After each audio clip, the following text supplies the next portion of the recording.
یونس ابن شہاب سے روایت کی، انہوں نے کہا مجھے عروہ بن زبیر نے خبر دی کہ انہوں نے حضرت عائشہ رضی اللہ تعالیٰ عنہ سے اللہ عز و جل کے فرمان،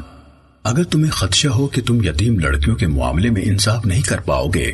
تو ان عورتوں میں سے جو تمہیں اچھی لگیں 2-2 3-3 4-4 سے نکاح کر لو کے بارے میں سوال کیا۔ تو انہوں نے کہا میرے بھانجے، یہ اس یتیم لڑکی کے بارے میں ہے جو اپنے ولی کی کفالت میں ہوتی ہے، اس کے موروثی مال میں اس کے ساتھ شریک ہوتی ہے تو اس کے ولی یعنی چچا زاد وغیرہ کو اس کا مال اور جمال دونوں پسند ہوتے ہیں، اور اس کا ولی چاہتا ہے کہ اس کے مہر میں انصاف کیے بغیر اس سے شادی کر لے، اور وہ بھی اسے اتنا مہر دے جتنا کوئی دوسرا اسے دے گا۔ چنانچہ ان لوگوں کو اس بات سے روک دیا گیا کہ وہ ان کے ساتھ شادی کریں، الا یہ کہ وہ مہر میں ان سے انصاف کریں، اور مہر میں جو سب سے اونچا طریقہ رائج ہے اس کی پابندی کریں، اور اگر وہ ایسا نہیں کر سکتے تو انہیں حکم دیا گیا کہ ان یتیم لڑکیوں سے سوا جو عورتیں انہیں اچھی لگیں ان سے شادی کر لیں۔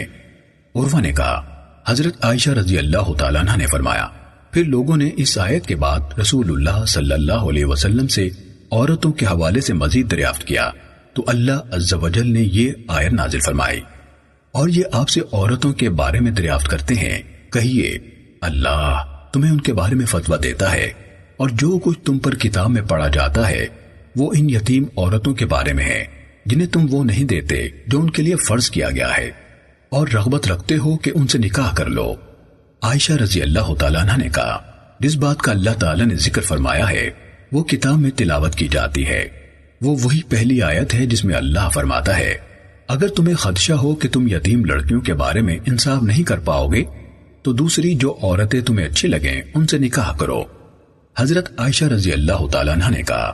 اور بات والی آیت میں اللہ تعالیٰ کے فرمان اور تم ان کے نکاح سے رغبت کرتے ہو، اس کا مطلب ہے کہ جب تم میں سے کسی کے سرپرستی میں رہنے والی لڑکی مال اور جمال میں کم ہو تو اس سے شادی کرنے سے روگردانی کرنا، چنانچہ ان سے نکاح کی رغبت نہ ہونے کی بنا پر ان کو منع کیا گیا کہ وہ جن یتیم لڑکیوں کے مال اور جمال میں رغبت رکھتے ہیں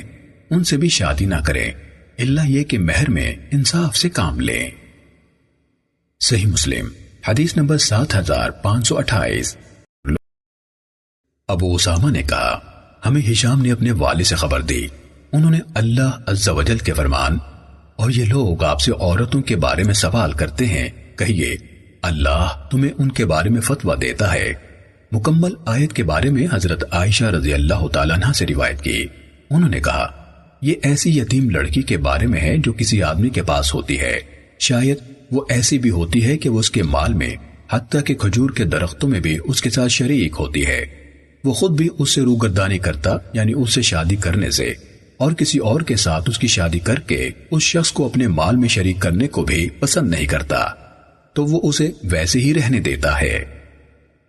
صحیح مسلم حدیث نمبر 7532۔